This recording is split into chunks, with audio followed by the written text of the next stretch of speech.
welcome back in Vegas, yeah!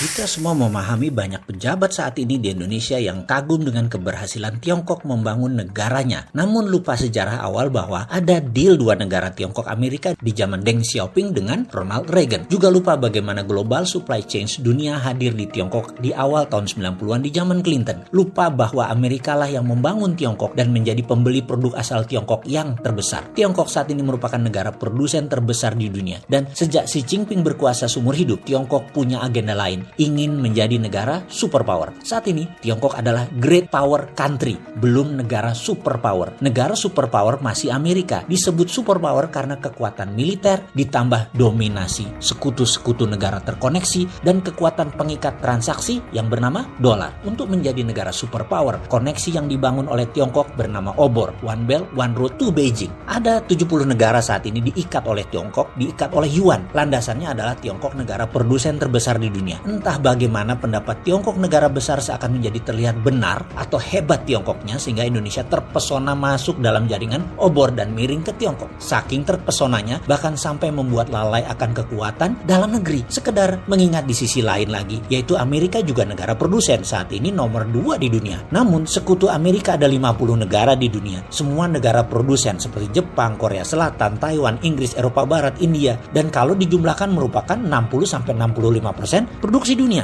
Kalau dihitung satuan negara Tiongkok dan Amerika, ya 11-12 lah. Tapi kalau obor dibandingkan dengan sekutu Amerika 65 dengan 35 plus dolar, euro, yen 95% peredaran uangnya di dunia, jauh lah. Yuan hanya 1,7%. Terlalu beresiko pindah sumbu tanpa persiapan matang di dalam negeri yang menganalisanya. Mungkin sudah dianalisa, namun siraman cuan, kecepatan lebih cepat dari kemampuan berpikir. Jadi Tiongkok is the best, layak diikuti dan ditiru. Dan ini yang menjadi peduli kita mengingatkan dalam membangun ekonomi dalam negeri harus berbasis UKM. Apakah saat ini pejabatnya punya ilmu yang sama, solusi yang sama, dan strategi yang sama dengan kita? Kayaknya otot pengetahuan kita beda ya. Kayaknya platform bernegaranya juga beda. Saat ini fokusnya juga beda. Saat ini lebih senang dengan elitis digarap, bukan bottom of pyramid para UKM. Karena itu kita infokan hal yang mungkin pemerintah bisa adopsi. Jadi sekedar mengingatkan lagi, banyak negara sekutu karena COVID mencetak uang sebagai solusinya. Untuk itu, kita berikan lagi sudut pandang yang lain agar menjadi lebih paham mengapa uang mesti dicetak agar masalah keuangan selesai dengan cepat. Namun, maha guru ekonomi Indonesia tetap memuja sampai mati cetak uang adalah inflasi dan salah. Monggo, silahkan percaya sama ilmu kalian, tapi boleh dong ada ilmu lain kalian pelajari. Kembali mengingatkan, di tahun 2008 Amerika kena subprime mortgage yang mengakibatkan Amerika mencetak uang triliun dolar untuk membail out masalah lembaga keuangan yang bermasalah tadi. Kita sederhanakan biar paham. Saya, si Bosman Sontoloyo ini punya hutang 1 miliar ke Pak Jokowi. Pak Jokowi punya hutang 1 miliar ke Pak Pratik. Pak Pratikno juga punya uang 1 miliar ke Pak Luhut. Pak Luhut punya hutang dengan Pak Erik. Pak Erik punya hutang 1 miliar ke Bu Sri Mulyani. Terus akhirnya misalnya ke Pak Prabowo punya hutang ke bank. Ketika Bosman dikasih uang 1 miliar dengan printing money, uang tadi langsung dibayarkan ke Pak Jokowi. Pak Jokowi bayarkan ke Pak Pratik. Pak Pratik bayarkan ke Pak Luhut. Terus sampai ke Pak Prabowo dan Pak Prabowo bayar hutang ke bank. Mendadak semua hutang lunas dan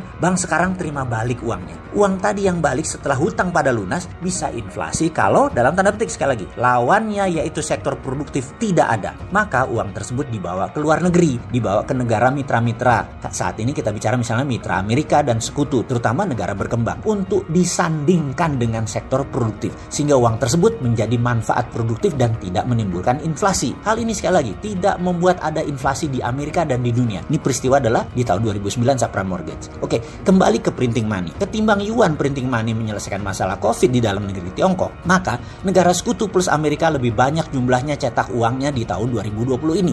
Amerika, Inggris, Jerman, dan negara Eropa banyak negara yang mencetak printing money saat ini untuk solusi ekonomi COVID. Inilah yang menjadi alasan mengapa kita ingin mengingatkan lagi ke pemerintah. Solusi ke depannya bagaimana sebaiknya agar Indonesia bisa menangkap peluang uang beredar banyak, dana murah lagi. Kembali ke zaman tahun 2011, 2012, 2013. Dana murah dari luar negeri yang membanjiri Indonesia akan kembali lagi seperti itu di tahun 2022 dan 2023. Inilah golden moment. Ketika nanti November Pilpres Amerika selesai, maka presiden akan dilantik bulan Januari.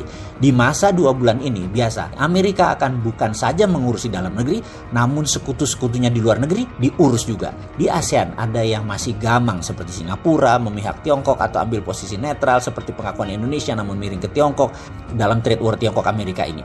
Namun ada negara yang sudah pede, memihak Amerika. Pada pertemuan 11 September kemarin dengan Pompeo dalam First Mekong US Partnership Ministerial Meeting tersebut, Laos, Kamboja, Thailand, Myanmar, dan Vietnam terang-terangan mendukung Amerika. Maka bisa dipastikan di tahun 2021-2022 dana murah akan membanjiri negara-negara tersebut persis seperti Tiongkok di tahun 1980-1990-an. Trump atau Biden November nanti bukan masalah, tapi bisa dipastikan kalau Trump yang jadi gamat terbanyak negara. Karena itu ada baiknya Omnibus Law disahkan setelah pemilihan Presiden Amerika biar Indonesia nggak salah langkah. Tujuan Omnibus Law kan sederhana, mendatangkan hard currency ke Indonesia, meningkatkan kesejahteraan rakyat. Makanya hati-hati, jangan buru-buru. Tanya si Sontoloyo ini kayak sesekali, lupa, gue bukan siapa-siapa ya.